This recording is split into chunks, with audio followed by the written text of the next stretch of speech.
Isaías, no capítulo 43, o versículo que nós vamos ler é o versículo 10. Olha o que diz: Vós sois as minhas testemunhas, diz o Senhor, e o meu servo a quem escolhi, para que saibais e creiais, e entendais que eu sou o mesmo, e que antes de mim Deus nenhum se formou, e depois de mim nenhum haverá. Eu sou o Senhor, e fora de mim não há Salvador. Eu anunciei, e eu salvei, e eu fiz ouvir. E Deus estranho que está de letra minúscula, tá, pessoal? Não houve entre vós, pois vós sois as minhas testemunhas, diz o Senhor, eu sou Deus. Ainda antes que houvesse dia, eu sou, e ninguém há que possa fazer escapar das minhas mãos. Operando eu, quem impedirá?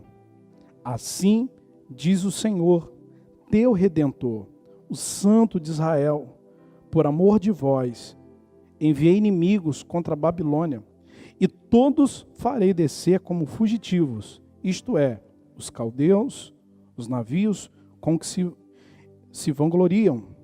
Eu sou o Senhor, vosso Santo, o Criador de Israel, vosso Rei.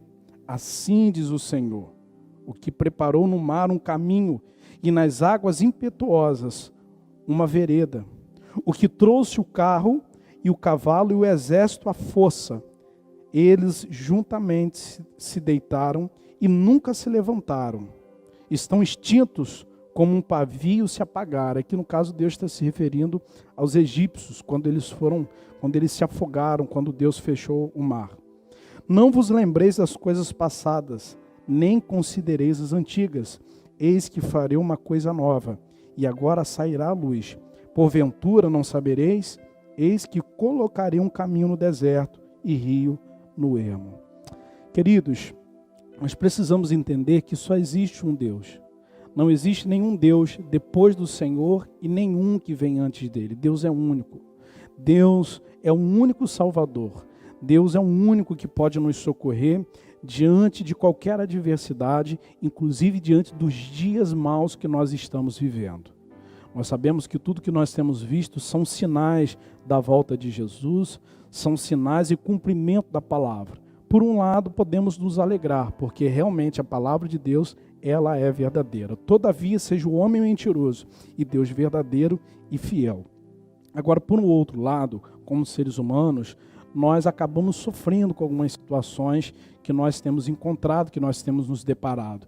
E é justamente diante de sofrimentos, diante de dificuldades, que o Senhor continua sendo quem Ele é, para estender a sua mão, para estender o seu socorro para aqueles que o buscam, para aqueles que o clamam. E esse texto aqui, queridos, Deus está falando que Ele nos escolheu, que Ele nos separou como testemunha, como representantes dEle, como pessoas que venham representar a sua presença aonde estiverem. E nós precisamos entender isso, que nós somos escolhidos, que nós somos separados pelo Senhor. Que tudo que está acontecendo não apaga aquilo que as Escrituras dizem ao nosso respeito. Que tudo que está acontecendo não mudou a bondade, o caráter e a força e o poder do Senhor. Que tudo que está acontecendo não mudou as promessas de Deus e aquilo que Ele diz a respeito de cada um de nós. Nós somos um povo escolhido, nós somos um povo separado e devemos nos comportar como esse povo separado e esse povo escolhido. Em João, no capítulo 15, no versículo 16, abre lá, por favor. Evangelho de João, no capítulo 15. Você já conhece, mas vale a pena a gente ler novamente. João, no capítulo 15, 16, que diz: Não me escolheste vós a mim, mas eu vos escolhi a vós e vos nomeei, para que vades, deis fruto, e o vosso fruto permaneça, a fim de que tudo quanto em meu nome pedides ao Pai, Ele vos conceda. Então Jesus está falando o seguinte aqui: não fomos nós que o escolhemos, Ele nos escolheu, Ele nos separou, Ele nos nomeou, para que nós venhamos dar fruto, e o nosso fruto venha permanecer. E é justamente essa palavra, permanecer, que muitos não estão tendo uma dificuldade. Muitas pessoas estão tendo uma dificuldade de permanecer na presença de Deus. Muitas pessoas começam bem, mas não terminam bem. Muitas pessoas começam bem, mas não concluem aquilo que iniciaram com o Senhor.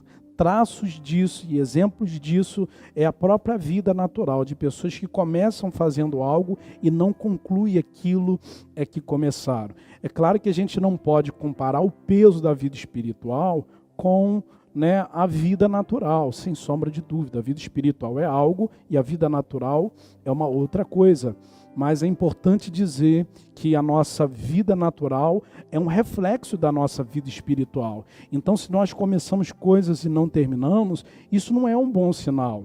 Na verdade, esses sinais, por um lado, é até bom para que a gente possa fazer uma avaliação, reavaliar a nossa vida acerca de como nós estamos nos movendo nesse mundo. Porque se nós começamos algo e não terminamos, o apóstolo Paulo, ele chegou a dizer que ele concluiu a carreira, que ele concluiu a missão que Deus havia dado a ele e ele guardou a fé. Então há muitas pessoas que não estão chegando, queridos, não estão concluindo. A questão não é como você começa, a questão é como você termina. É claro que começar bem é muito importante, sem sombra de dúvida, mas tem muitas pessoas que estão começando bem e não estão nem concluindo, não estão nem terminando. A Bíblia diz que quando Deus deu a promessa a Abraão, falando que Abraão seria pai, e que além de ser pai, ele seria pai de uma nação, de uma grande nação.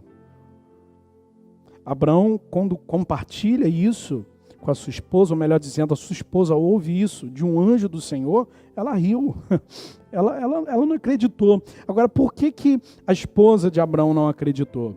Ela não acreditou primeiro, porque Abraão já estava avançado em idade e ela também. E segundo, porque ela era estéril. Ela era estéril. Ela não acreditou, ela riu. Ela zombou daquela promessa de Deus. Porém, em Hebreus, agora não me recordo onde está, a Bíblia diz, queridos, que Sara acreditou. Olha só que loucura. Que Sara, ela acreditou na promessa.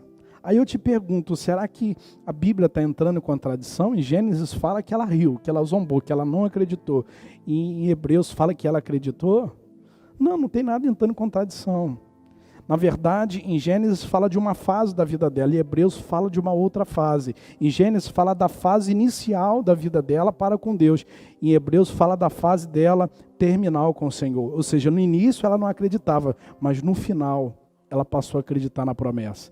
Tanto passou a acreditar na promessa que ela gerou o filho da promessa junto com Abraão. Queridos, porque não importa como você começa, importa como você termina. Existe uma matéria, um estudo que a gente faz na teologia, que fala sobre o fim dos tempos, chamado escatologia. Talvez você já ouviu falar, já estudou um pouquinho sobre isso. Fala muito acerca das coisas do fim. Apocalipse é um livro profético que fala das coisas do fim. Escatologia, coisas do fim. Agora a escatologia trazendo para o corpo humano, humano, melhor dizendo, fala daquilo que o nosso corpo gera após uma alimentação. Está falando do resultado daquilo que a gente come, da nossa alimentação. Por exemplo, para você entender. Quando você vai ao médico, quando a pessoa vai ao médico, o médico passa uma série de exames. Ele pede exame de sangue, ele pede exame de urina, de fezes, ou não é? Porque esses exames, eles vão mostrar como que está a saúde da pessoa, a alimentação da pessoa, o corpo da pessoa. Então, se tratando de exames, de urina, de fezes, por exemplo, aquilo ali vai determinar o que a pessoa está comendo, o que a pessoa está se alimentando. Certo? O que ela está comendo, o que ela está se alimentando. Ou seja, o resultado final daquele exame vai dizer o que ela está se alimentando. Trazendo isso para a palavra escatologia e trazendo isso para a nossa vida espiritual, fazendo uma escatologia da nossa vida, ou seja, o tempo do fim, o resultado do fim, como tem sido o nosso final. É simples, querido, o nosso final, o nosso resultado final vai ser resultado daquilo que nós comemos, assim como o nosso corpo. A pessoa pode chegar no médico e falar assim: doutor, eu me alimento muito bem, eu não tomo refrigerante, eu não como massa, eu só como fruta, verdura. O que vai determinar o resultado do exame dela não é aquilo que ela fala, é o resultado do exame, né? O que vai determinar se a saúde dela está boa não é aquilo que ela fala, né? A forma que ela diz para o médico que ela está comendo. É claro que o médico vai acreditar no paciente, mas o médico vai dar muito mais credibilidade ao exame do que aquilo que o paciente está falando, você concorda? Porque o exame vai trazer o resultado de como está o corpo dela, trazendo isso para a nossa vida espiritual, queridos. Nós somos aquilo que comemos, nós somos aquilo que nos alimentamos. Se nós nos alimentamos do Senhor, o nosso final seja o nosso resultado final. Entende isso? O nosso resultado final vai ser saudável. Então, queridos, o problema de muitas pessoas é permanecer se alimentando do Senhor. Escatologia fala isso, do resultado final, né? Fala de uma movimentação final, fala do tempo do fim. Escatologia, Apocalipse, livro profético, que fala do fim. Então, queridos, se eu não permanecer no Senhor, como que eu posso chegar ao fim? Na verdade, todos vão chegar ao fim, mas como que vamos chegar até o fim? Então, é uma reflexão que nós temos que fazer. Nós somos escolhidos, separados, para que vades e deis fruto, e o vosso fruto permaneça. O que você fez ontem, querido, amém, glória a Deus, Deus recebeu a sua oferta de ontem, ficou na história. Hoje é um novo dia, né? Hoje é uma outra história, hoje é um outro dia, querido, é uma outra oportunidade que Deus está dando para a gente. A oferta de ontem foi maravilhosa, Deus cheirou, comeu a oferta, hoje Ele quer saber da oferta de hoje. Qual é o meu comportamento de hoje? Eu não posso viver do passado, não, porque ontem já foi, e hoje. Então, servir a Deus, queridos, não é viver do passado, servir a Deus é permanecer no propósito de Deus, porque permanecer no propósito de Deus buscando ter uma vida saudável com o Senhor, me alimentando do Senhor, vai me trazer uma escatologia, ou seja, um resultado positivo. Eu sou o resultado daquilo que eu como, daquilo que eu me alimento. Espiritualmente falando, se eu me alimento do Senhor, do pão da vida. Jesus falou, eu sou o pão da vida, eu sou a água da vida. Se eu como desse pão, se eu bebo dessa água, qual vai ser o resultado do meu exame?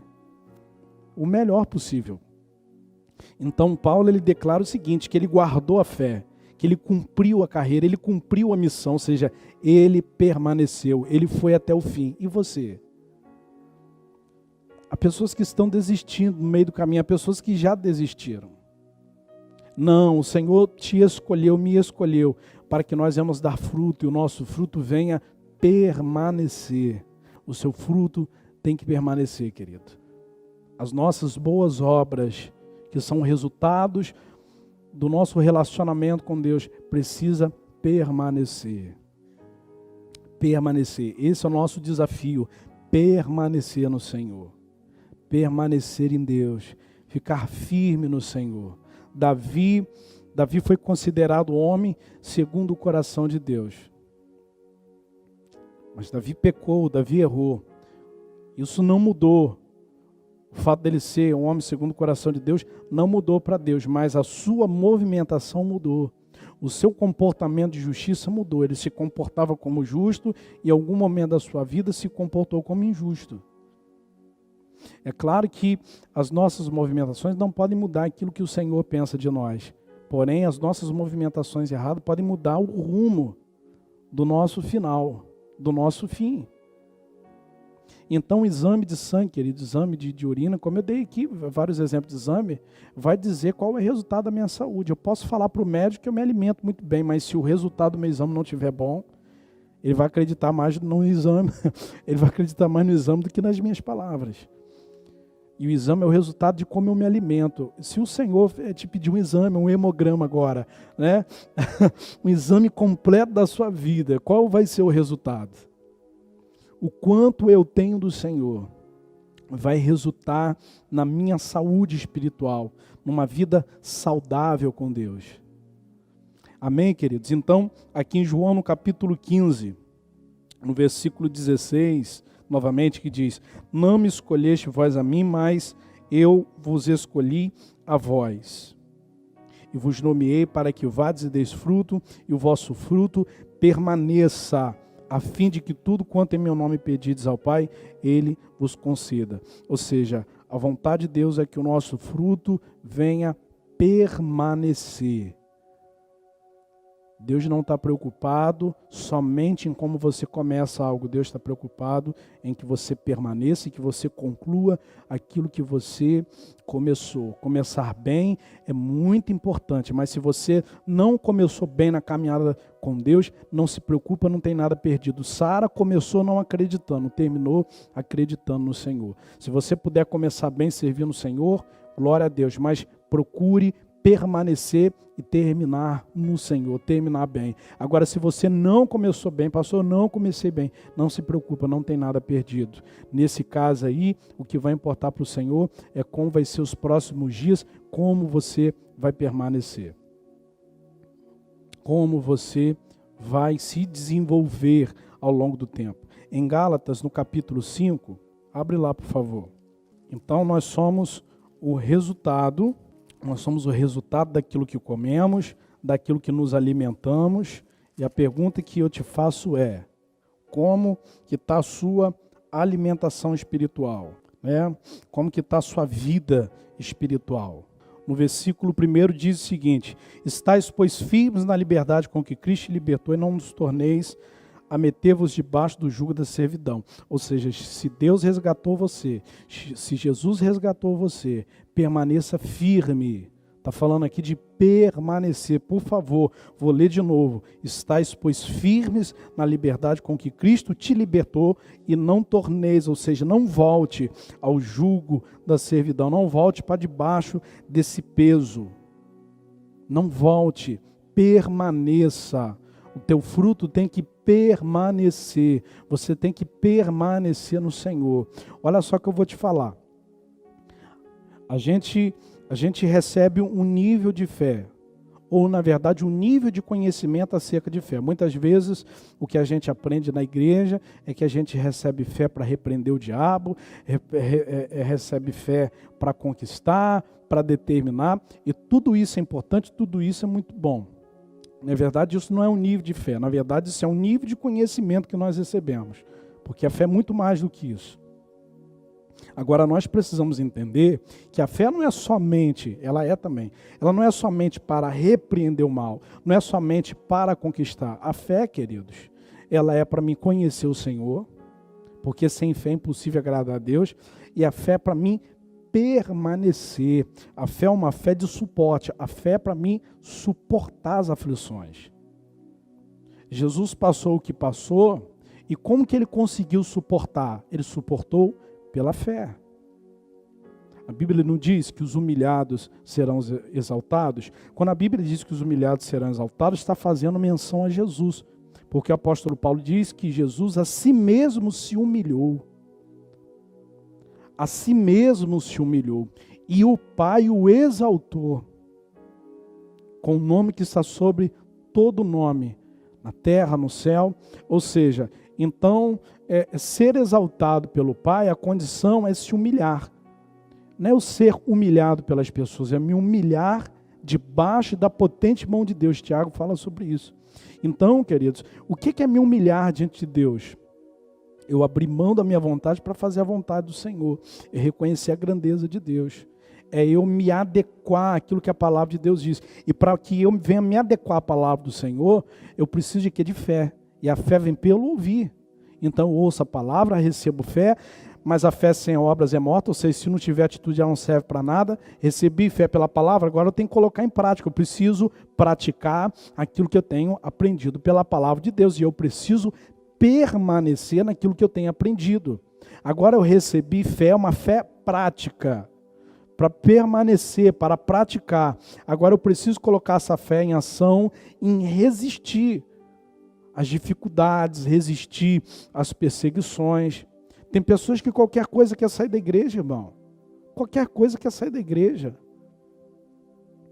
Para com isso, irmão. Você não sabe que é perseguição, não. E fala ainda que está sendo perseguido. Tem até música, né? Tem as músicas aí que fala, né, que a pessoa está sendo perseguida. Irmão, você não sabe o que é ser perseguido, não. Nem eu sei o que é ser perseguido. Não, que eu estou sendo perseguido, pastor. Que, pelo amor de Deus, irmão, vamos olhar para a Bíblia. Vamos ver os mártires na Bíblia, as pessoas que morreram em nome do Senhor. Perseguição foi o que Jesus passou. Perseguição foi o que os discípulos passaram.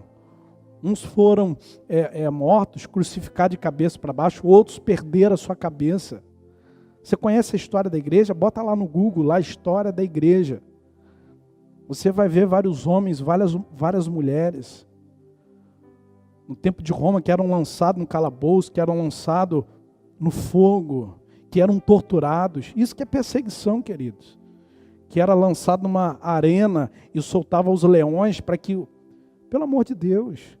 Falar de perseguição, irmão, tem até uma brincadeira, né? Que a cruz de Jesus era de madeira, a nossa é de isopor, né? Então, por favor, se você não consegue suportar o que você está enfrentando, não vem falar de perseguição, por favor. Não, queridos, a gente precisa sair dessa fé, desse evangelho raso que a gente conhece e entrar num evangelho mais profundo. E a profundidade do evangelho é saber lidar com o sofrimento, com a dor. E o momento que nós estamos vivendo está bem propício para isso. Né? Porque o clima pode parecer de guerra, mas não é guerra, tá? Não é guerra. O clima parece ser de guerra, mas não é guerra, querido. É claro que existe uma guerra contra o inimigo invisível, que é o vírus, sem sombra de dúvida. Essa guerra existente, mas o que eu quero dizer é que o clima, né, lockdown para tudo e não sei o quê, não pode trabalhar como se fosse um clima de guerra, mas não é guerra. Então vamos aproveitar, vamos tirar, né, desse limão que está bem azedo, vamos fazer uma limonada, vamos procurar aprender algo com o Senhor, vamos procurar resistir às dificuldades que nós temos encontrado, resistir na fé, permanecer. Esse é o momento para que a gente possa aprender e sair dele mais forte do que nós entramos. Eu tenho falado desde o início o seguinte: nós não esperávamos por isso, nós não sabíamos que iríamos entrar numa situação como essa, nós não estávamos preparados para isso, mas nós podemos sair melhores do que quando nós entramos. Então, por favor, fé é permanecer, vida com Deus é permanência, é resistência. Não é o quanto eu conquisto, não é o quanto que eu tenho, é o quanto que eu resisto. Por isso que a Bíblia diz que se a nossa fé for pequena, a Bíblia chega a dizer, chama a gente até de frouxo, né? Então, por favor, como a Bíblia diz, não seja frouxo no dia da angústia. Procura resistir às dificuldades que você tem enfrentado, porque Deus vai honrar você.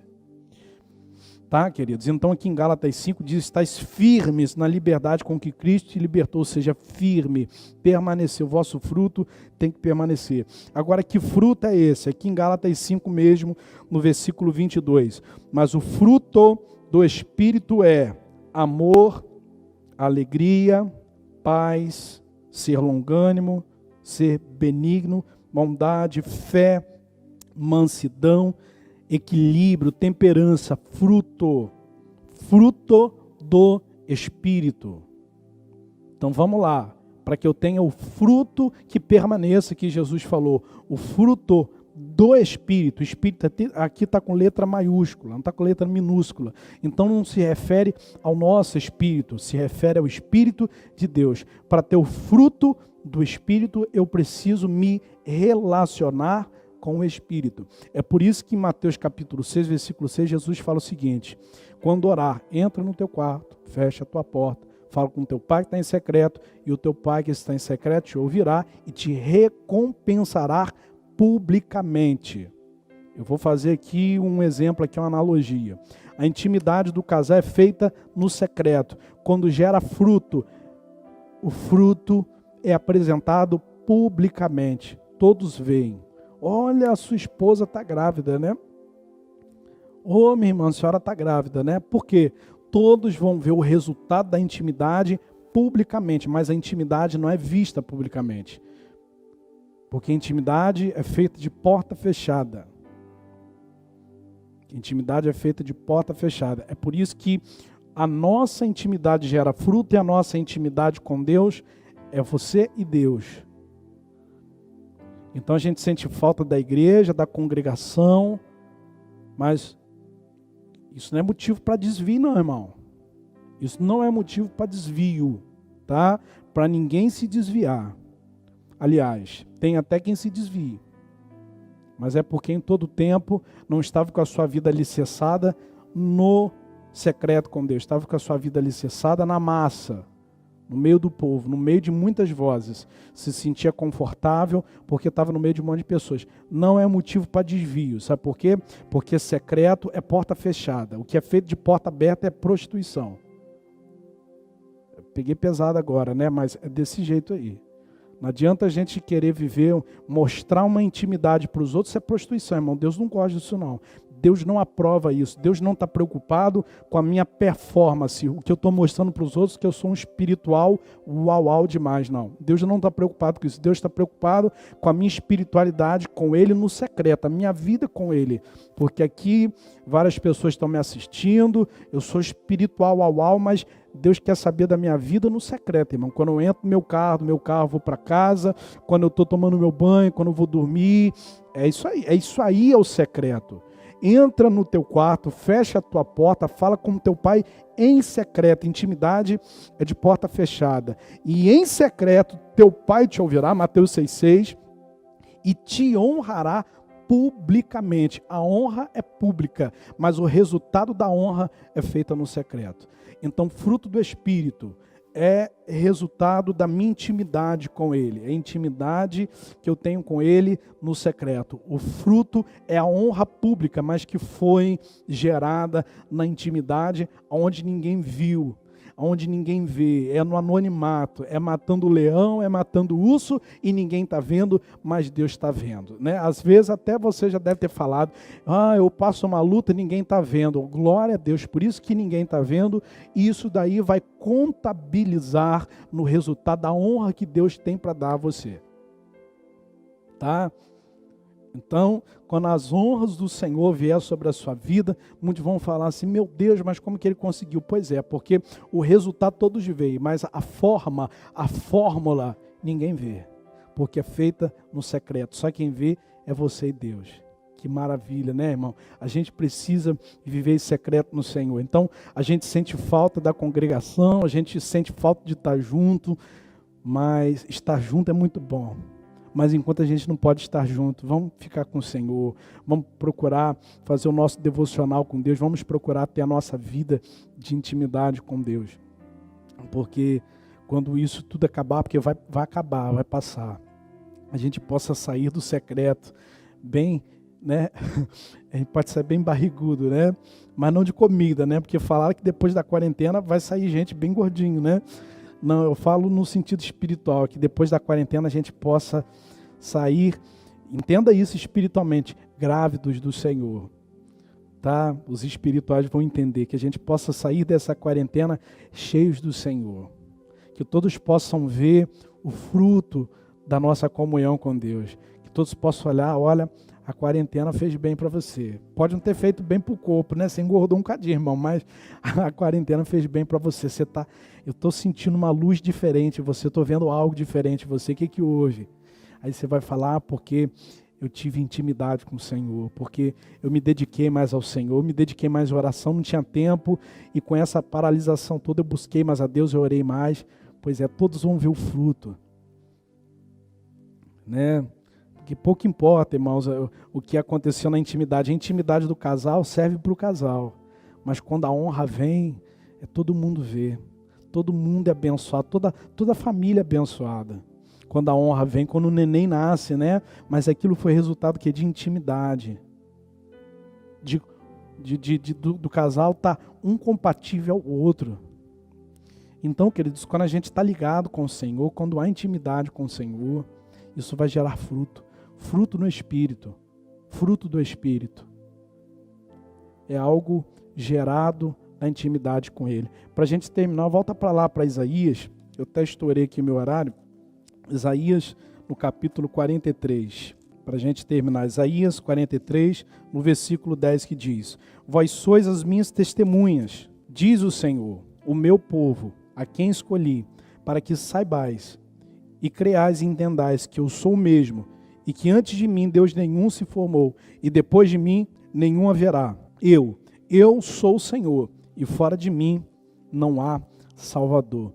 Ele é o único, não há outro. Antes dele, depois dele, ele é o único. Ele é a nossa fonte de alegria, de salvação, de socorro, e ele nos escolheu. Ele nos anunciou, ele nos separou. E como diz em João 15,16, para que nós venhamos dar fruto e o nosso fruto permanecer. Se você começou bem, querido, glória a Deus, procure concluir a sua carreira bem e guardar a sua fé. Agora, se você não começou muito bem, não importa. Sara, esposa de Abraão, não começou muito bem, mas ela terminou bem. Se você não começou muito bem, fique tranquilo, não tem nada perdido. Importa é como você vai começar. É o permanecer no Senhor que vai fazer a diferença. Que você possa permanecer firme na presença de Deus. Em nome de Jesus.